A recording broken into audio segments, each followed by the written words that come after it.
हूँ और ये शहर गुलाबी नगर कहलाता है। गुलाब की पंखुड़ियों को याद करते हुए जो एक मुस्कान हमारे चेहरे पर आ जाती है, उस मुस्कान के साथ जब हम भारत भूमि के साथ में एक ऐसे ग्रंथ का स्मरण करते हैं जो जीवन की कला को कई शताब्दियों से हमारे लिए उजागर करने में सहायक रहा है, तो हमें कुरुक्षेत्र का मैदान भी याद आता है। और भगवान श्री कृष्ण का स्मरण करते हैं तो भारत की समस्त कलाओं के प्रति जो एक प्रेरणा का भंडार कृष्ण भगवान की लीलाओं से है, वो भी स्मरण आता है।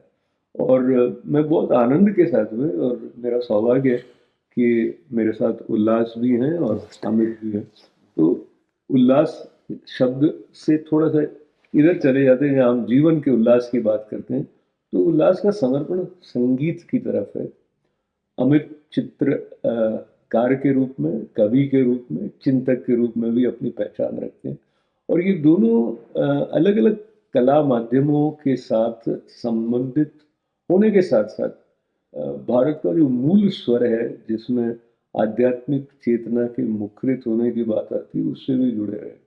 तो मैं उल्लास की तरफ जाने से पहले अमित से ये निवेदन कर रहा हूँ कि वो उल्लास के बारे में भी कुछ बताएं, और फिर हम इनसे ये भी चर्चा करेंगे कि श्रीमद् भगवद गीता एक कलाकार के रूप में कैसे उनके साथ में संवाद करती है या जुड़ती है। तो अमित जी, स्वागत है आपका, धन्यवाद। धन्यवाद अशोक जी।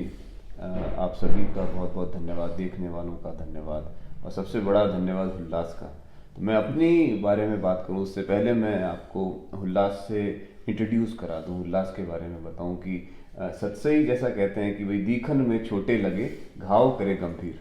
तो ये बिल्कुल सत्सई के दोहों के जैसे हैं। उल्लास हमसे उम्र में छोटे हैं, लेकिन ज्ञान में और जो हम कहें कि समृद्धि में बहुत बड़े हैं, क्योंकि ये नाद के उपासक हैं।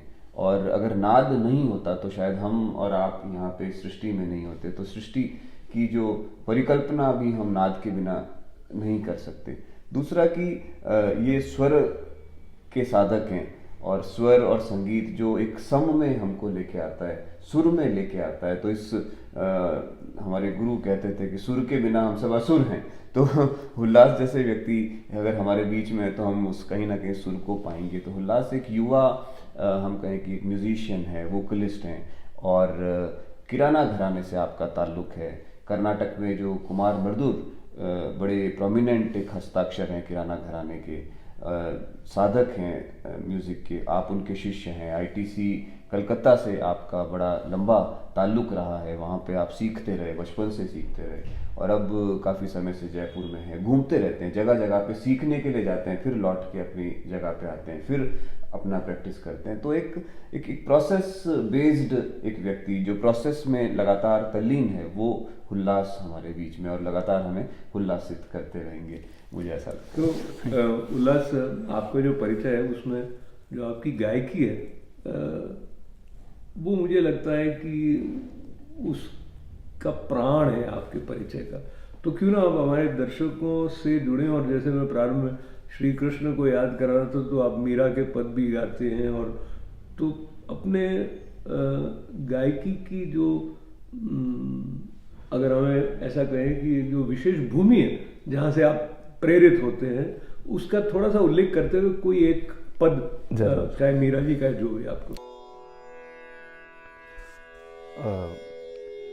लोक धुनों पे आधारित मीरा का एक पद मैं आपको सुनाता हूँ।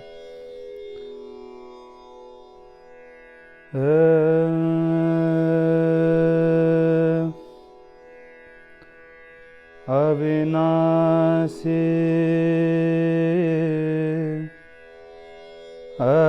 अविनाशी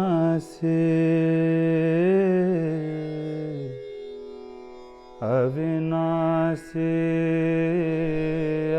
अविनाशी भजा मन चरण कमल विनाशी भजा मन चरण कमल विनाशी। जेतादि से धरनी गगना बिच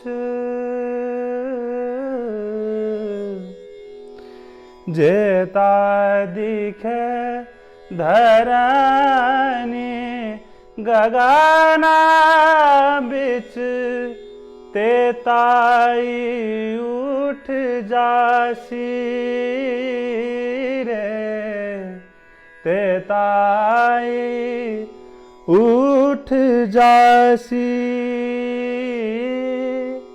कहाँ भयो तीर्थ व्रत करिया कहाँ भयो तीर्थ व्रत करिया कहाँ लिया करवत काशी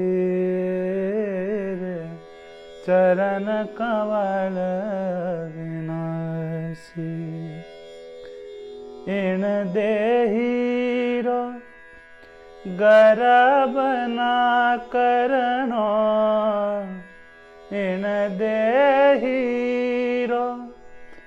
गर्भ न करनो माटी में मिल जासी रे माटी में मिल जासी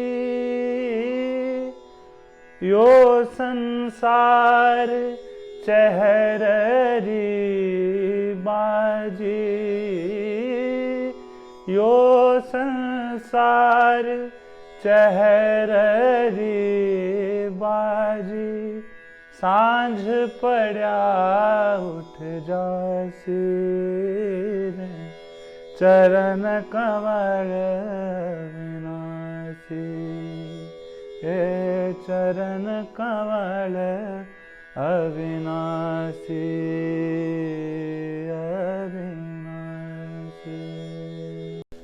उल्लास से सुनना समाधिस्थ हो जाने के समीप सहज ही पहुंच जाने की स्थिति आपके लिए प्रकट कर देता है। इस के पीछे उनका कितना रियाज होगा, उनका कितना समर्पण होगा।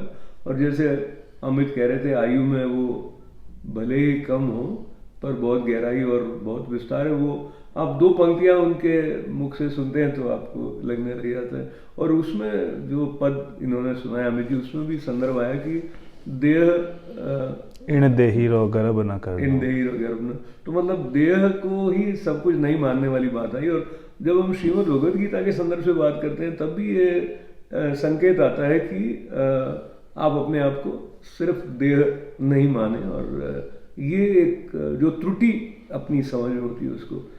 अब आपकी तरफ अमित जी में आप रंगों से खेलते हैं या रंग आपसे खेलते हैं? आप शब्दों से खेलते हैं या शब्द आपके द्वारा कुछ रचने के लिए आपके आंगन में उतरते हैं? उस प्रश्न को श्रीमद् भगवद गीता के संदर्भ से लेते हुए यदि मैं आपसे निवेदन करूं कि एक कलाकार के रूप में आपको क्या लगता है, कहाँ मर्म जो भगवद गीता का है उसने आपको छुआ है? धन्यवाद दर्शक जी। गीता की अगर हम बात करें तो हम तो ये तो मतलब एक वेल नोन फैक्ट है। हम कहेंगे कि यम ब्रह्मा वरुणेन्द्र रुद्र मरुतः स्तुन्वन्ति दिव्यैस्तवैः वेदे सांग उपनिषदे।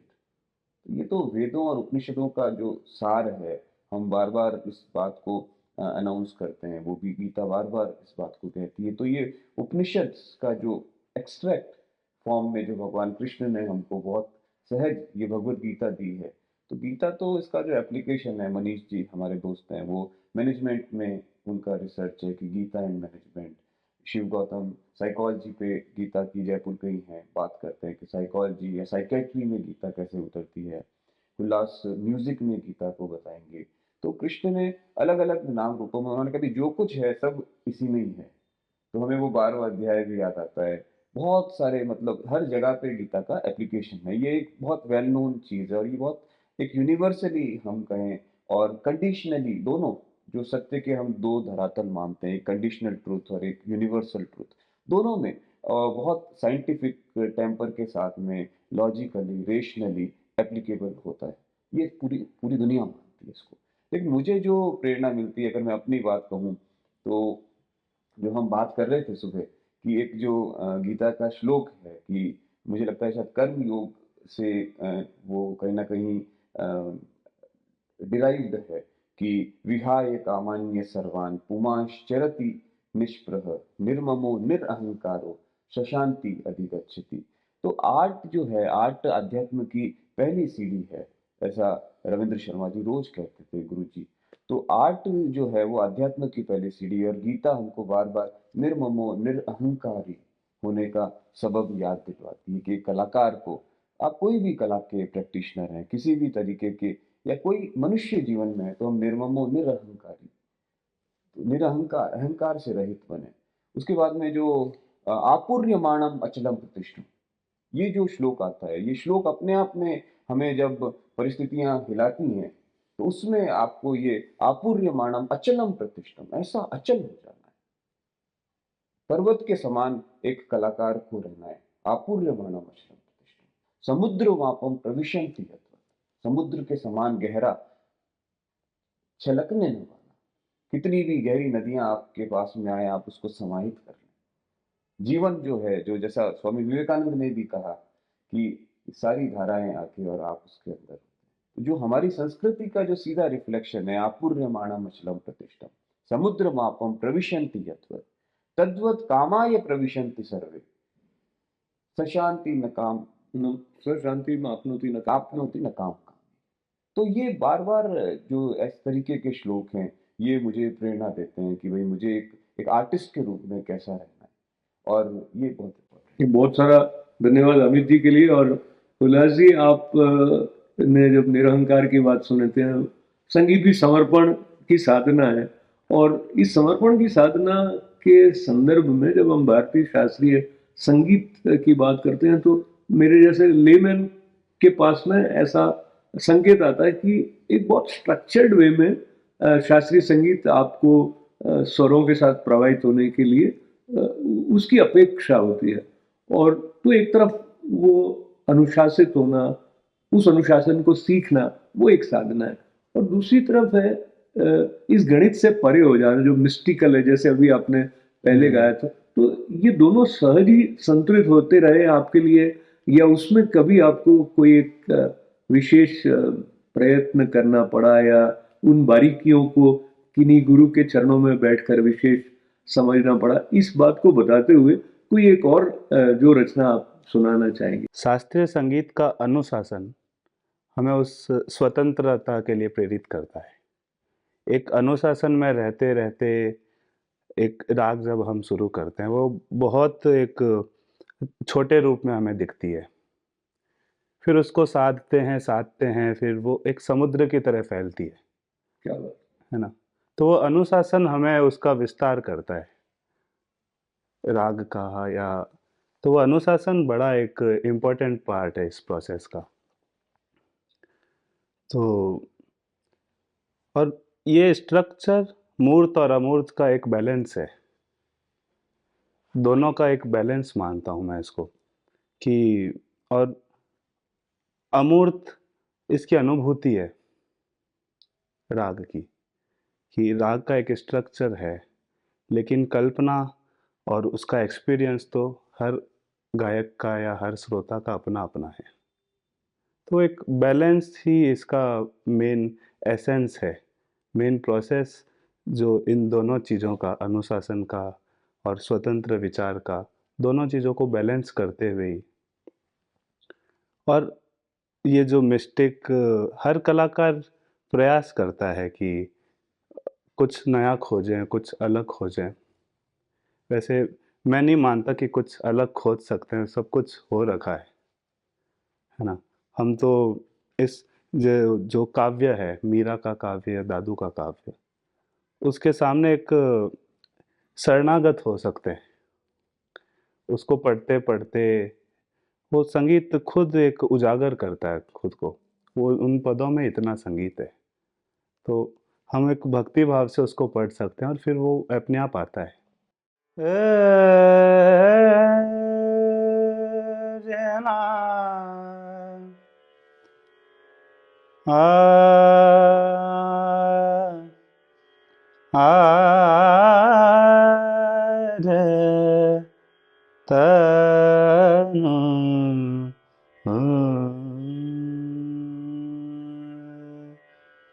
ए, तू है तू है तू है तेरा, तू है तू है तू है तेरा, मैं नहीं मैं नहीं मैं नहीं मेरा, हाँ तू है तू है तू है तेरा, मैं नहीं मैं नहीं मैं नहीं मेरा, हाँ तू है तू है तेरा तुम ही माही, तू है तेरा तुम ही माही, मैं मेरा मैं कुछ नहीं, मैं मेरा मैं कुछ नहीं, तू है तेरा तू ही होई, तू है तेरा तू ही होई, मैं मेरा मिलाना कोई, तू है तू है तू है तेरा, मैं नहीं मैं नहीं मैं नहीं मेरा, हाँ तू है। तू है तू है तू है तेरा। तो जब ये प्रतिध्वनित हो रहा था तो मुझे ऋग्वेद का 10वां मंडल सूझ जा रहा है, नासदीय सूक्त। जी जी। तो चाहे आप दादू की बात करें, चाहे जंबवाणी में जद पवन हुंता पानी न हुंता न हुंता गगन गिर पर, या हाँ अपन जपू जी साहिब लें, एक ओंकार सतनाम करता पुरख। तो ये भक्ति ट्रेडिशन पूरा जो है, ये पूरा भक्ति ट्रेडिशन में कहीं ना कहीं वेदों उपनिषद सार है। भक्ति में जो गीता है वो ऐसा कहती है। तो गीता ने उसी वेदों को उपनिषदों का निचोड़ हमको कृष्ण भगवान ने बड़ा सहज दिया। मैं बचपन से गा रहा हूँ, लेकिन वो जो गुरु कृपा होती है कि आपको पूरा शून्य कर देती है और फिर यात्रा वहाँ से वापस शुरू होती है, तो वो सबसे खास बात रही कि वो गुरु कृपा रही। उसके बाद अमित जी, थानवी जी जैसे लोगों का एक सानिध्य रहा है, गाइडेंस रहा कि खाली रियाज नहीं, रियाज के साथ विचार भी बना और अभी भी बन रहा है कि क्या गाना है, किस तरीके से पढ़ना भी इम्पोर्टेंट है। तो सानिध्य भी, लोगों का जो एक गाइडेंस है, वो भी मेरे संगीत में मैं उसको भी इम्पोर्टेंट मानता हूँ। एक नानक का मैं पद सुनाता हूँ, सबद।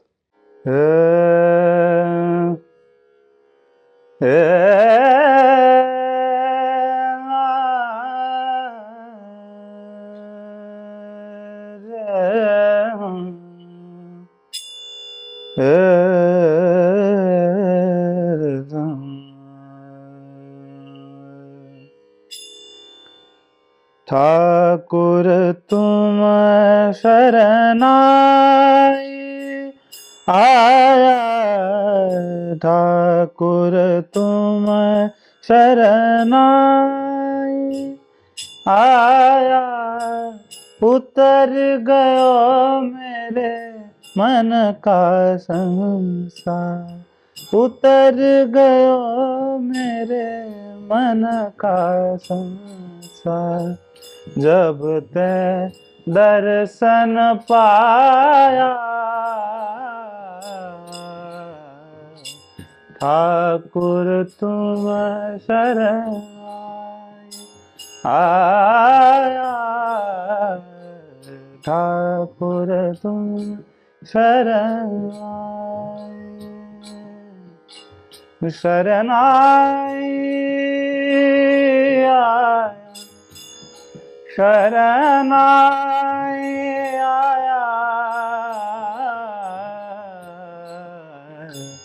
ठाकुर तुम शरण आया, ठाकुर तुम शरण आए।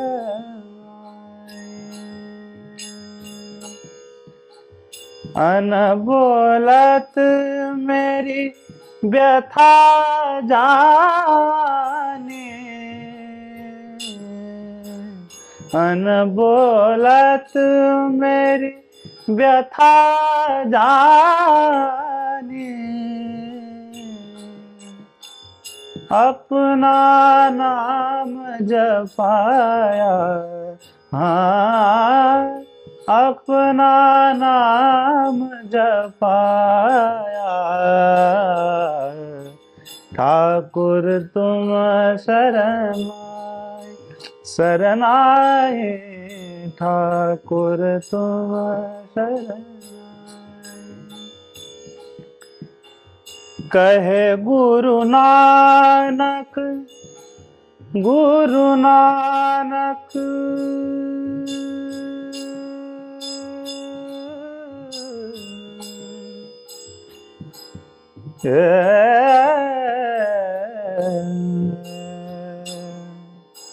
कहे गुरु नानक बंधन काटे, कहे गुरु नानक बंधन काटे,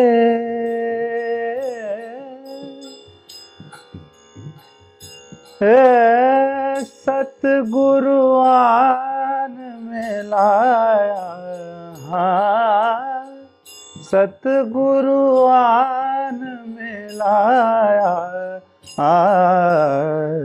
ठाकुर तुम शरण आए, आया ठाकुर तुम शरण आए।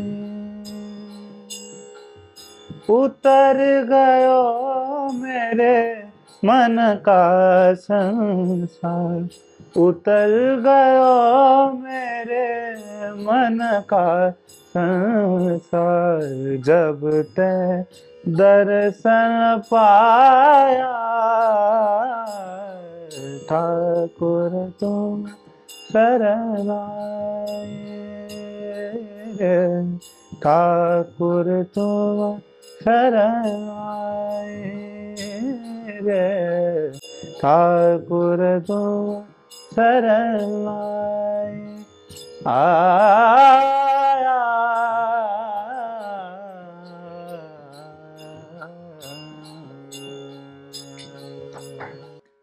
क्या बात है, क्या बात है। तो हुलास जी को बहुत सारी मंगल कामनाएं पुनः प्रेषित करते हुए धन्यवाद के साथ में ये एक ऐसा अनूठा अनुभव होता है जब ऐसी तन्मयता सजती है जिसमें न केवल गायक वहाँ पहुंच जाता है जहाँ नाद का साधक ही पहुंच सकता है, बल्कि वो सुनने वालों के भीतर का जो एक विस्तार है चेतना का, वो भी उनके लिए उजागर करने का माध्यम बन जाता है। और जो बोल है, जो बिना बोले ही उन्होंने अपना नाम जपाया वाला जो संदर्भ आता है और उसको वाणी मिलती है लास्ट की, तो हमें ऐसा लगता है कि कितनी करुणा के सागर के समीप हम हैं, बल्कि वो नित्य प्रति हमारे लिए सुलभ है। और आज के युग में जहाँ पर ये भी आप हैरम्बा स्टूडियो पर जब देख रहे हैं तो भी यूट्यूब चैनल पर भी है वो, पर ये सोशल मीडिया या बहुत सारे डिस्ट्रैक्शंस के समय में भी हमारे भारत के युवा उल्लास जैसे ऐसे हैं जो वहाँ जा रहे हैं जहाँ ठहराव है, वहाँ जा रहे हैं, वहाँ ऐसी स्थिरता है जिसको लेकर जीवन का सार अपनी सुरभि हमारे लिए फैलाता है। तो इसके लिए मैं उनको क्या कृतज्ञता तो भारत माता के प्रति मैं करूँगा बिल्कुल। कि वो इस प्रकार के स्पंदन रखती है कि ये प्रेरणा लेके वो आगे बढ़ते हैं। पर मुझे ये बहुत ही हर्ष और बहुत एक संतोष भी है आपसे मिलकर भी, आपको सुनकर भी, और कहते हुए गुरु गोविंद हो खड़े वाली बात को लेते हुए इनके अंदर सरस्वती माता की कृपा से सभी कलाओं के प्रति जो श्रद्धा में संगम है वो भी हमारे लिए एक संपदा की तरह है। तो अमित जी बहुत बहुत धन्यवाद है, और ये इस तरह की हमारी जो संवाद की श्रृंखला है वो जारी रहेगी। नहीं, और इस बहाने ये भी पता चलता है कि ये जो देश है वो आज क्या देख रहा है, किस तरफ सोच रहा है। नानक हैं, कबीर हैं, रैदास हैं, अक्का महादेवी है, तुकाराम है। तो कैसे ये उल्लास जैसी युवा जो हम कहें कि ऊर्जाएं इन सबको सहेज रही हैं, और हम और आप जैसे लोग हम इसके दर्शी हैं, प्रत्यक्ष हम इसको अनुभव कर रहे हैं। तो उल्लास आपका कृतज्ञ, इस देश का कृतज्ञ, इन संतों का कृतज्ञ। अब दोनों के कृतज्ञता के साथ आप भी कृतज्ञता के पात्र रहेंगे कि आप निमित्त बने कि ये इस प्रकार का समाज सेतु बना है। बहुत बहुत आभार, धन्यवाद, नमस्कार। ठाकुर दो शरण आए आ